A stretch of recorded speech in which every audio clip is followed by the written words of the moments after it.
Komentimi përsosur i Kuranit, Gjuzi i 29. Surja El Ma'arij, ajetet nga 19 deri te ajeti 28.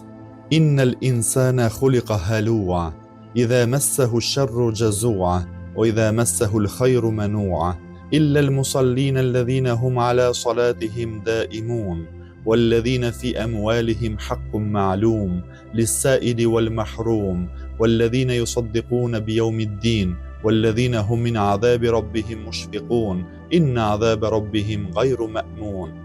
Vërtet që njeriu është krijuar i paqëndrueshëm, kur atë e godet e keqja, ai ligështohet fort, por kur i bie mira i bëhet koprac, përjashtim bëjnë ata që falen, e që janë të vazhdueshëm në faljet e namazeve të tyre, e që caktojnë një pjesë të pasurisë së tyre për lypsin dhe për nevojtarin, e që besojnë në ditën e llogarisë, gjykimit, e që friksohen nga dënimi i Zotit të tyre, vërtet që askush nuk është i sigurt prej dënimit të Zotit të vet. Komentimi: vetit e njerëzve të meritueshëm. Pas ilustrimit të një prej torturave të Kiametit, vjen radha për të përshkruar vetit e njerëzve jo besimtar dhe besimtar, derisa të bëhet e qartë se pse disa njerëz janë në grupin e të shpëtuarve dhe disa të tjerë në mesin e të ndëshkuarve. Ajetet nga 19 deri te ajeti 21 thonë: vërtet që njeriu është krijuar i paqëndrueshëm, kur atë e godet e keqja ai ligështohet fort, por kur i bie mira i bëhet koprac. Disa komentues të ajeteve kuranore dhe gjuhëtar fjalën el-hullu e kanë interpretuar në kuptimin e lakmuesit, kurse disa të tjerë në kuptimin e njeriu të padurueshëm. Sipas interpretimit të parë, këtu janë përmendur 3 aspekte etike negative që karakterizojnë qenien njerëzore. Këta janë lakmia, padurimi dhe kopracia, kurse sipas interpretimit të dytë, këtu përmenden vetëm 2 veti të cilat janë padurimi dhe kopracia, sepse ajeti i dytë i bie që të jetë shpjegim për kuptimin e fjalës el-hulu.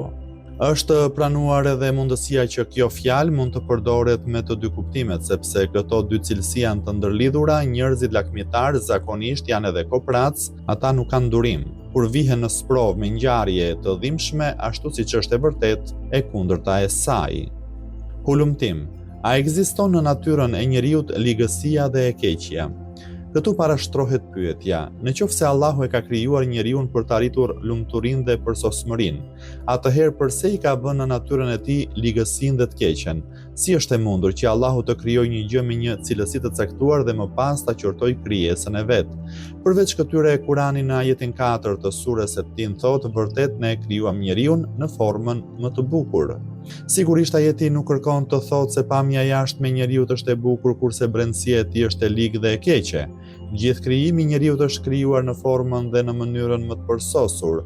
Të tillë janë edhe ajetet e tjera që flasin rreth pozitës së lavdërueshme të njeriut, si mund të jenë në sintoni këto ajete.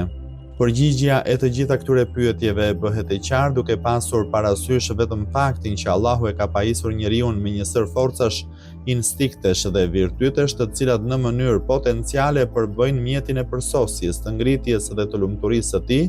Prandaj cilësitë dhe instiktet e përmendura vetvetiu nuk janë të këqija, ato thjesht janë mjet i përsosjes. Megjithatë, kur këto cilësi devijojnë dhe keq përdoren, atëherë bëhen shkak për mjerimin, dekadencën, shëmtimin dhe korrupsionin. Për shembull, lakmia është një forcë që nuk e lejon njeriun që menjëherë të heqë dorë prej përpjekjes, nuk e lejon njeriun që me fitimin e një begatie të ndihet i ngopur. Kjo është një dëshirë përvoluese e cila mbizotron në qenien e njeriut, nëse kjo cilësi do të shfrytëzohej në rrugën e nxënjes së diturisë dhe të shkencës, dhe njeriu të ishte lakmues i përvetësimit të diturisë, padyshim që kjo lakmi do të ishte burimi i përsosmërisë së tij, por nëse e përdor atë në rrugën e materializmit të shfrenuar, atëherë do të jetë burimi i ligësisë, i patkeqësisë dhe i kopracisë. Së ndryshe, kjo veti është një aspekt i vetrespektimit. Dashuria dhe respekti për veten e orienton njeriun drejt përsosmërisë. Nëse ndjek rrugën e devijimit, atëherë do të anojë drejt vetkënaqjes, kopracisë dhe xhelozisë. Edhe rreth begative të tjera ndodhe njëjta gjë. Allahu i madhëruar ka krijuar një forcë të madhe në zemrën e atomit e cila është e dobishme, sa herë që kjo forcë e brendshme e atomit përdoret për qëllime shkatërruese, kjo do të jetë burimi i ligësisë dhe i humbjes. Në këtë kontekst, ne të gjitha ajetet kuranore që diskutojnë rreth njeriut mund t'i përmbledhim duke krijuar kohezion midis tyre. Mëtej ajeti përmend cilësitë e njerëzve të meritueshëm, të cilët i veçon nga të tjerët, cilësitë e këtyre njerëzve i përmbledh në 9 veti. Ajetet 22-23 thonë përjashtim bëjnë ata që falen e që janë të vazhdueshëm në faljet e tyre.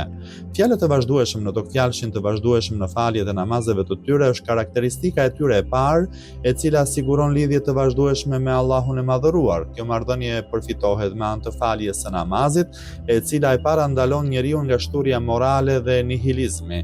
Namazi edukon dhe formon shpirtin dhe zemrën e njeriu të bën atë që gjithnjë ta kujtojë Allahun. Kjo përkujdesje dhe vëmendje vazhdueshme bëhet shkak për shpëtimin prej neglizhencës, mendje madhësisë, dhënies pas epshit, mos rënies në kthetrat e djallit dhe të robërisë ndaj dëshirave inferiore.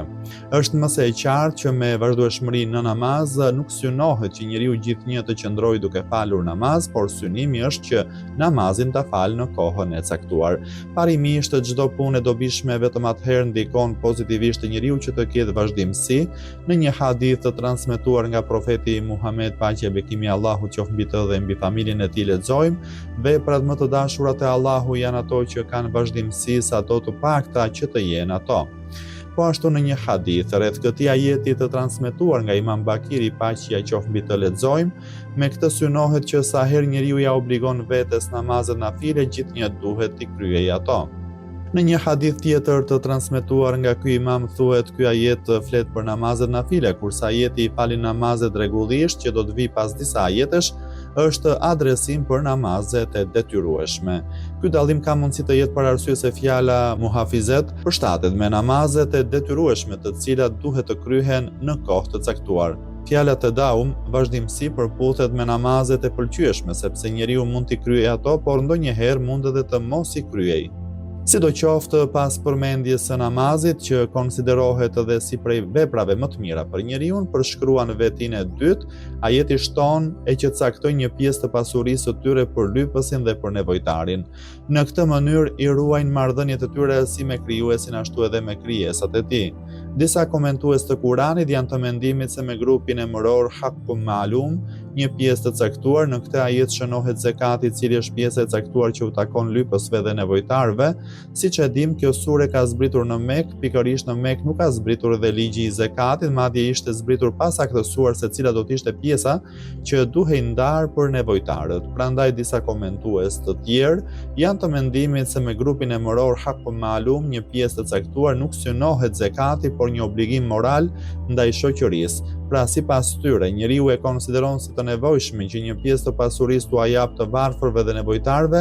Këtë komentim e miraton edhe hadithi transmetuar nga Imam Sadiku, paqja qoftë mbi të, kur e pyetën në lidhje me komentimin e këtij ajeti, pra a ka për qëllim një gjë tjetër përveç se zekatit, ai u përgjigj: po, kjo është në lidhje me atë person të cilit Allahu i ka dhuruar pasuri dhe mall dhe ai e ndan atë në 1.000, 2.000, 3.000 a më shumë, a më pak pjesë dhe u shpërndan të varfërve duke u lehtësuar vështirësitë popullit të tij. Mes lypësit dhe nevojtarit ka ndryshim. Lypës konsiderohet ai person që e kërkon ndihmën, kurse nevojtar është ai person që turpi e pengon të lypë dhe të kërkojë. Në një hadith të transmetuar nga Imam Sadiku, paqja qoftë mbi të, lexojmë: nevojtar është ai që mundohet me punën dhe përfitimin e vet të plotësojë nevojat e tij, por jeta e tij është plot me probleme. Ky hadith përputhet me komentimin që e cituam më lart, i cili fliste për ata persona që kanë turp të lypin. Sidoqoftë, kryerja e një vepre të tillë nga njëra anë ka një ndikim shoqëror, lufton varfërinë dhe skamjen, nga ana tjetër ka ndikim etiko-moral. Për ata persona që bëjnë këtë vepër, ky veprim u apastron zemrat e tyre nga lakmia, kopratësia dhe dhënia pas kësaj bote. Ajeti në vijim tregon karakteristikën e tretë të tyre që besojnë në ditën e llogarisë, gjykimit. Për karakteristikën e katërt, ajeti thotë që friksohen nga dënimi i Zotit të tyre, vërtet që askush nuk është i sigurt prej dënimit të Zotit të vet. Ata nga njëra anë besojnë në ditën e llogarisë dhe duke pasur parasysh shprehjen yusaddiqun, e cila është argument për vazhdimsinë, gjithnjë janë të vetëdijshëm për faktin që ekziston dita e llogarisë dhe e dënimit. Disa komentues të Kuranit e kanë interpretuar ajetin në kuptimin e miratimit praktik, që do thotë kryerja e obligimeve dhe heqja dorë prej gjërave të ndaluara, por ajeti, i cili në dukje padyshim është shumë i qartë, përfshin edhe miratimin praktik edhe atë teorike konceptual. Por ka mundësi që një person të besojë në ditën e gjykimit, por veten të mos e konsiderojë si të përfshirë në dënimet e asaj dite. Ajeti thot askush nuk është i sigurt prej dënimit të Zotit të vet, që do të thotë se ata gjithnjë e ndjejnë ndjenjën e përgjegjësisë, prandaj të mirat e veta nuk i shohin si diçka të madhe, kurse veprat e këqija, mëkatet, i zmadhojnë. Në një hadith të transmetuar nga Imam Aliu, paqja qoftë mbi të, thuhet se ai e ka këshilluar djalin e vet me këto porosi: "O djali im, ta kesha aq shumë frikë Zotin sa që mendo se ti i sjell të gjitha të mirat e njerëzve mbi tokë, por ai nuk i pranon ato. Shpreso aq shumë në Zotin tënd që madje në rast se ke të gjitha mëkatet e njerëzve që banojnë në tokë, beso se ai do të të falë ty." Madje edhe vetë profeti Muhammed, paqja e bekimi i Allahut qoftë mbi të dhe mbi familjen e tij, thotë: "Asnjë person nuk hyn në xhenet nga veprat e tij." E pyetën: "As ti që je i dërguar i Zotit?" Profeti Muhammed, paqja e bekimi i Allahut qoftë mbi të dhe mbi familjen e tij, u përgjigj: "Po, edhe unë jam kështu, edhe pse mua më përfshin mëshira e Zotit."